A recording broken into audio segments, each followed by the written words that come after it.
Welcome back to the Piping Pastor, and happy Memorial Day to all those who are serving or have served. I am enjoying some Kings Highway this morning.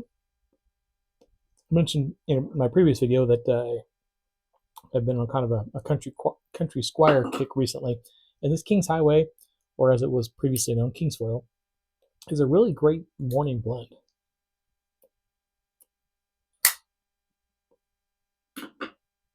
It's a mixture of Virginia's and Darkfire Kentucky. So it's got that perfect balance of just a little bit of sweetness with some depth and darkness. So you get that little sweet kick that is nice for a breakfast thing, but then it doesn't. The coffee does not overpower it, because I make my coffee usually pretty strong and black, and I start the morning with a straight Virginia or something, I might as well have had nothing in the pipe, because all I'm tasting is coffee. But with this, because that Darkfire Kentucky's in there, it stands up, and the Virginia kind of accents it. Great morning blend. Those of you who haven't tried it. Well, I don't normally do 2 videos in a week. However, today's a holiday, and so I thought it might be fun to share a story today in honor of all the men and women who, as I said, have served or who are serving. Military service goes back pretty far in my family, at least into World War I. Prior to that, I haven't done the whole genealogy history thing, so I'm not sure what kind of wars and conflicts my family was involved in prior to that, but I know at least since World War I. And largely it's been Army, for the most part. I did have, my dad was in the Air Force. I had one uncle who was in the Navy. But for the most part, it's been serving in the Army. And my grandfather was in the 82nd Airborne in World War II. Made every jump with them. And there's the story I want to share is relates to Operation Market Garden. Now, my grandfather, like many combat veterans, did not speak about his military service. Never heard him talk about it.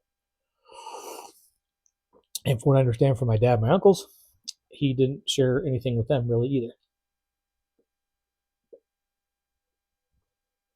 But there were like legends that kind of grew up around my grandfather about his service time in the 82nd. Secondhand accounts, I guess, that they've received from other people or what have you. And there's one story in particular that was kind of like the story. And growing up, I heard it a few times. Basically, that he parachuted in, and this was the story. Okay, he parachuted into Germany, got caught in a tree over a crossroads, and hung there pretending to be dead. A German convoy goes by and uses his grenades and his machine gun and wipes out the convoy. Right? That's a story I heard growing up. As I got older, I started to cast doubts on that story. Because again, never heard it from the man himself. I thought, wait a minute, parachuting into Germany. Did we, what? I don't remember that operation. And for any of you who have done any airborne training, you'll know if you parachute in and get caught in a tree, the likelihood of your being in such a great position and to be able to directly affect the convoy on a crossroads and have access to all your weaponry in order to engage that convoy, it's pretty slim. And even if all those things work, it's a convoy. You're one person in a tree. You are not going to wipe them out, right? You might get off a few rounds and they're going to be like, oh, wait, it's the guy hanging in the tree. And then, you're done, right? So as I got older, I was like, that story doesn't make any sense.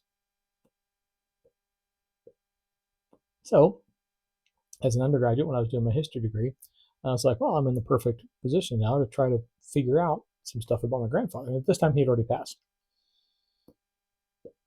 So the primary source for everything was gone. As I said, nobody really knew the real stories. But I did remember hearing about the fact that there was an embedded journalist with my grandfather's unit who wrote a book after the war. And so I chased it down with one of the history professors in the Department of IU, who was a World War II scholar.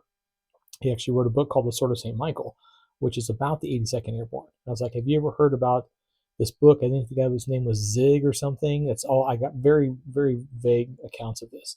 And he's like, yeah, I used that book as a primary source for my book. So I found this very obscure book that's been out of print for decades. Weren't that many printed to begin with, because Zig, God love him, was not a good writer. But it was basically his personal journal of traveling with the 82nd, of stories he saw in firsthand and stories he got firsthand accounts of relatively shortly after. So I was able to get some true stories about my grandfather. And that's what I'm going to be sharing today. So the jump into Operation Market Garden, right? There's a movie about it, Where Eagles Dare, I think is the name of it. But it was, after Operation Overlord, it was the movement further into Europe. The point was to try to capture bridges and so forth, to try to maintain control over the more eastern sections of Europe as the Allies advanced. So, of course, they wanted to drop the paratroopers, 82nd, 101st, drop them back behind enemy lines so they could start having an effect on those bridges, start, establishing controls. So, during the jump, first thing that happens, they open the doors. They're getting ready to leave, getting ready to jump, and a shell explodes near the plane. Shrapnel rips into the side of the fuselage, and the lead man in the stick, who's the front person who jumps out first, gets shredded by shrapnel. So this guy, this young man who my grandfather had trained with, who my grandfather had been friends with, who everybody in the stick knew, was just right in front of their eyes. They had no time to think or grieve or process it at all. They just had to unhook him, drag what was left of his body out of the way, and then jump. So yeah, imagine that first of all, right? And then of course, they missed their landing zone. I mean, none of those jumps went according to plan. People never ended up where they were supposed to end up. There's a reason land navigation is so important in paratrooper training now. But so my grandfather, lands safely without injury, but he's nowhere near anybody else. So he hangs out for a few minutes, tries to figure out where he's at, gets a general idea, but there's no one else from his unit around. He's like, well, you know what? I know what the objective is. And the objective for his unit, which was to capture the Wall Bridge in Nijmegen, Waal, this bridge in Nijmegen, this town not too far away. I'll start heading that direction. Odds are I'll run into some of the other lads on the way over there because we're all going to the same place. So he starts going that way. Goes through a village and ends up hooking up with two other guys from his unit.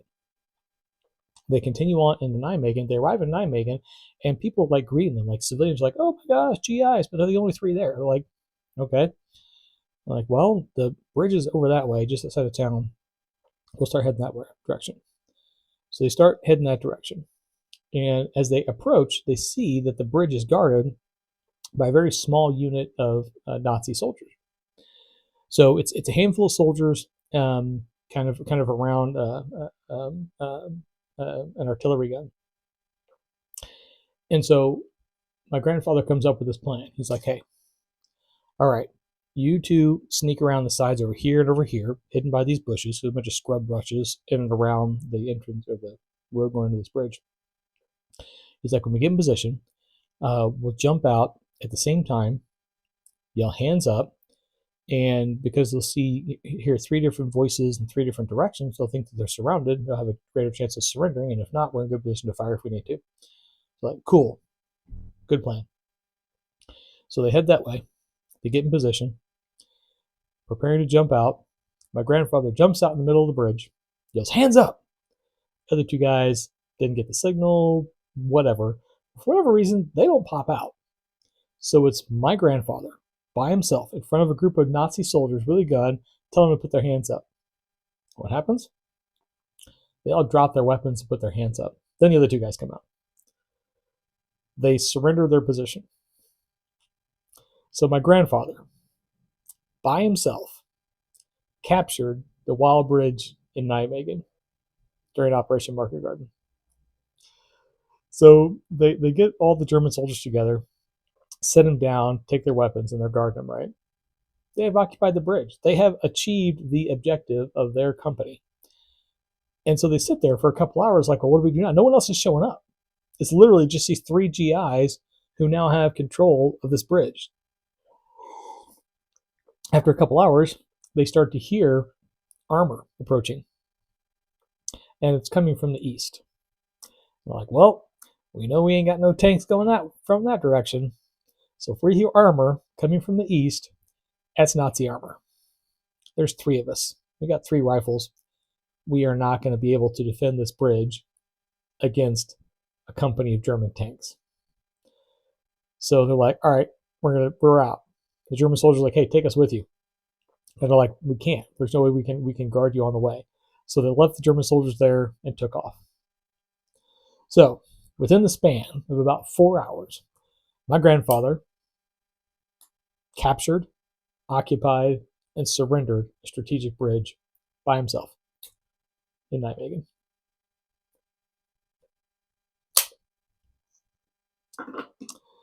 So, Memorial Day story for you. Again, for all those of you who serve or who have served, happy Memorial Day. I hope everyone has a great day. Hopefully you all have the day off. I know I'm going to be cooking some ribs here pretty soon. So have a great day. Have a great week. And as always, happy reading.